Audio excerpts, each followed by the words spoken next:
100 pesos. Okay? Para po sa ating category, ang ating first place, matagal na 2,000 pesos.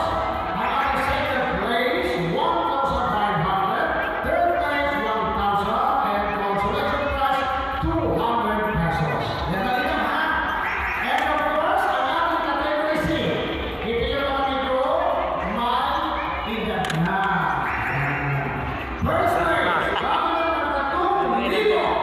Yan. Pare ka, pare Ang ka. ating second place, 2,000. Third place, 1,000.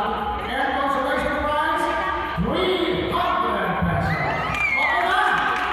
Yan. Sige. Magigil kayo. Kasi lahat kayo panalo. Walang matatalo. Yan. Sige.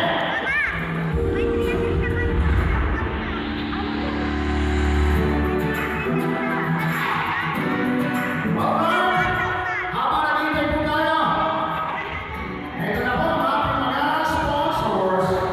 We'd like to thank the following sponsors, Mr. Oscar Rioso, our AD Secretary President, Kenny Santiago, and of course, kay Sir Barry Besa.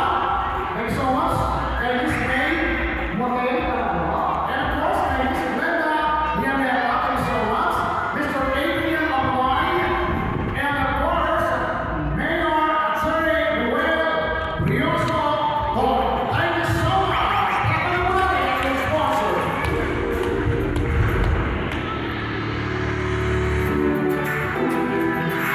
And di Barangay Fiscal. Yan, habang nakikita tayo. Our poor barangay, Honorable Nora Del Valle. And of course, Barangay Kagawan, Honorable Nancy Goy, Kagawan Eliseo Magno, Kagawan Victor Goy, Kagawan Elka Julio, Kagawan Abelardo Vesco Jr. Thank you so much, Kagawan, sa masirap na pagkaon. Kagawan Cesar Upado and Kagawan Marley Diramas. And our President, Chairman, Kanin. Wow! I'm so happy. I'm happy. 1 year and a half for why? For the first time, nakapagpapagabi ako sa barangay San Vicente ng Tinamba. Yan. Maraming mo pala naman. Nagigil ako sa biyahe. Nagigil ako sa biyahe. Susunod ang biyahe. Yan.